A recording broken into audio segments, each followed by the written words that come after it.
Hello my viewers, welcome back to the channel. I'm at a video title. You know what this video is about. I've been gone for 2 days because I've been working on some overlays for the channel, as you can see probably on the screen. Change the scenery up a little bit.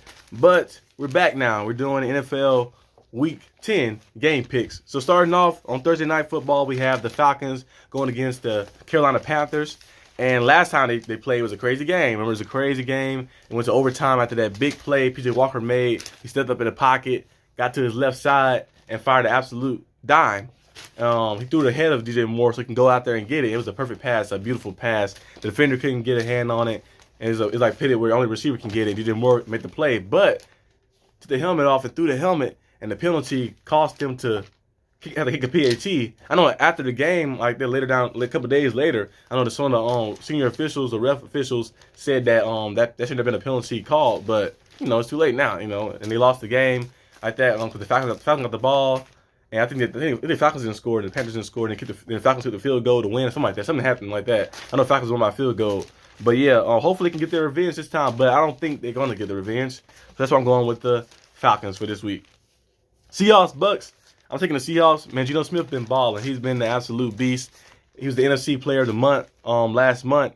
He's just been like on a different level. It's kind of like the same story. Remember Ryan Tannehill was the Dolphin for a while, and people was like, well, he has some talent here and there, but you just can never see like him get to the next level. He went to the Titans, and he just became a different player. Became a different became a beast, and like he led them to the AFC Championship game, led them to playoffs multiple times and stuff. So Geno Smith is doing something similar, kind of to that a little bit. Starting with the Jets, people saying, oh, he's a bust and stuff, and then remember he was on the bench for a little while. He went to the Giants, played one game, had a good game there. Went to the Chargers and stuff, and then got to the Seahawks and was a backup behind Russell Wilson, learning and absorbing as much information as he can. And then you see him emerge out and playing and getting. And last year he got the start. He didn't win many games last year, but he was still playing. You're like, okay, yeah, he looked real good. He looked very good. And then you see this year they're like what 6-3, 5-3, 6-3, something like that. And they're top of their the division, and they up there in the conference too. Like I think they might be the third seed if I'm not mistaken,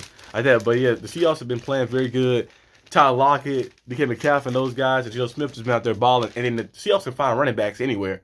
You see, Penny, was it Penny Walker is his name, or Kenneth Walker? Kenneth Walker is his name, I believe so. That man just came out of nowhere. The rookie came out of nowhere and just been going crazy, destroying people. He destroyed me in fantasy football because my opponent had him, and he put up like 23 points or something like that, 24 points. Like he's been going crazy because in the first half, that last game against the Cardinals, he only had about I think they said 17, 18 yards. And then the second half, he had like 80 or 90 and a couple touchdowns or something like that. But he's been going crazy. He's been playing crazy, and the Seahawks have been looking very, very good. Even with Russell Wilson, you thought they were coming to the season like being a slow team and maybe rebuilding and stuff. No, they came in a team firing. The defense is playing well, and the offense is playing real well. Moving on to the next game was the Lions and the Bears. Taking the Bears. Justin Fields been balling out. I told you guys know I love Justin Fields a lot. I seen him in his rookie year, seeing him, you can see the talent there. You just see he played for the Bears. So, the Bears is the Bears. I think he played for the Bears. And the Bears, of course, the organization of old, the Bears is very historic and stuff. But nowadays the Bears haven't really had the best management and the best coaching. But I think now the coach the guy now. He at first you can feel like they didn't have really too much talent and too much pressure. Not pressure. I'm using the wrong words. Too much faith. That's the word. Too much faith in Justin Fields because they were saying they had all these reports saying that they was trying to like change him to something he's not, like turn him to a pocket passer. But as you see lately, they see the stuff that's working. They've been changing him to a running QB, a mobile QB. Like why stay in the pocket when you have all this talent, you have all this athleticism like that, especially you can learn how to protect yourself as well. Get out the pocket and run. Play your strong suit. I don't know why players always try to become something they're not. Remember Robert Williams. Robert Griffin was playing quarterback for the Washington. It was Redskins then, not the Commanders. Like that. And Robert Griffin III.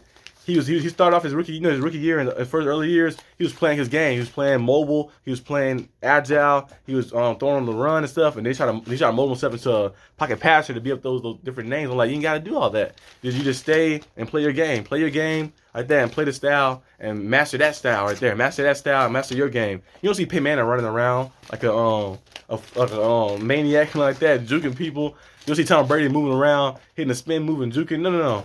And you don't see Lamar Jackson standing in the pocket the whole game. No, he gonna play his strong suit. Get out the pocket, throw on a run. Get out the pocket, had an option to throw, and had an option to run. And Justin Fields been doing that the past few games. They actually been playing very good. They haven't won as much like that, but and that's more part of the defense. The defense has not been too good. But I think Justin Fields is going to emerge and be a very good QB. I thought the Niners were taking them in the draft actually at first before they took Trey Lance. I thought that they were going after Justin Fields, but then I see them take Trey Lance. I was like, okay, but maybe if they take Justin Fields, maybe the Niners that'd been a crazy thing too because they had all that talent too. Trey Lance we still have a chance time to see him get better and stuff. We're gonna see how he turns out. But Justin Fields is out there balling. And moving on next to the Browns and the Dolphins. I'm taking the Dolphins in that game. Tua and Tyreek Hill and Jalen Waddle. That's a three-headed monster right there. Broncos and Titans. I'm taking the Broncos. The Titans still don't have their Ryan Tannehill not there, and Malik Willis still look a little green. Well, look a lot green. He's still learning things.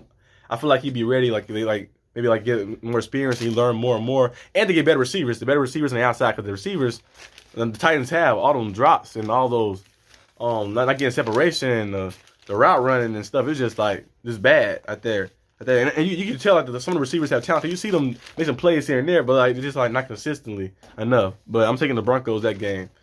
Vikings-Bills going to be a very good game.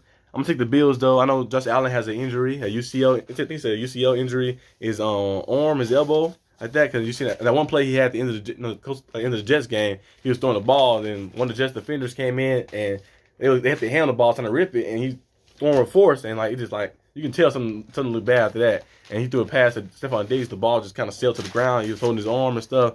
It just like he maybe strained or pulled something. So hopefully it's not too bad. But I'm taking the Bills in this game. I don't think the Bills going to lose back to back. The Vikings and Bills games should be very good though.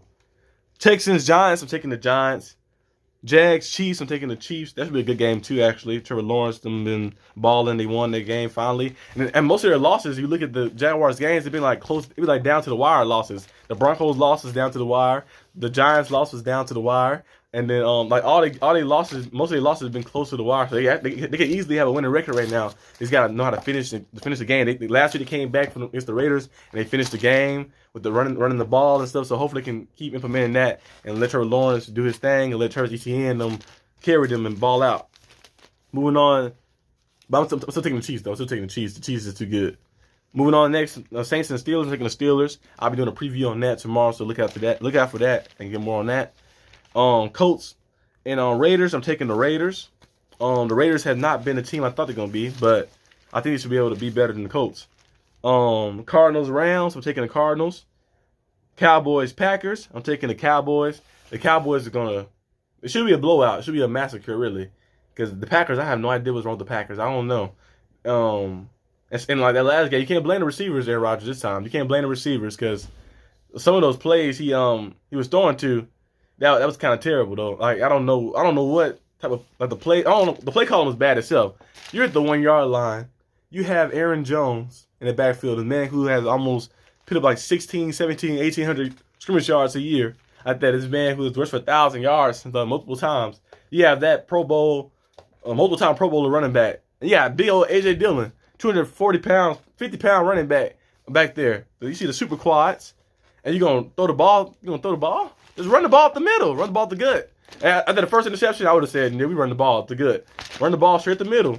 If you don't get it, then you just don't get it. Like that, you should get you was going to get it probably. And Rodgers throwing some weird passes, and then the last pass, I don't know why he went for the touchdown. Just first down right. It's 4th and 11. Go for the first down. He went for the touchdown. I don't know who he was throwing to because nobody was over there. But yeah, I don't know what's happened with the Packers, but I'm taking the Cowboys in this game. Gonna be a blowout. Chargers 49ers, taking the 49ers, and then Commanders Eagles. I'm taking the Eagles, and that's the last game of the week on Monday Night Football. So that's all my game picks for this week. If you guys like this video, leave a like and subscribe. I'll see you guys next time, and let me know what you guys think of the game picks. Will you change any games around, or who you guys picking? Leave in the comment section below. But I'll see you guys next time on the channel. Peace out.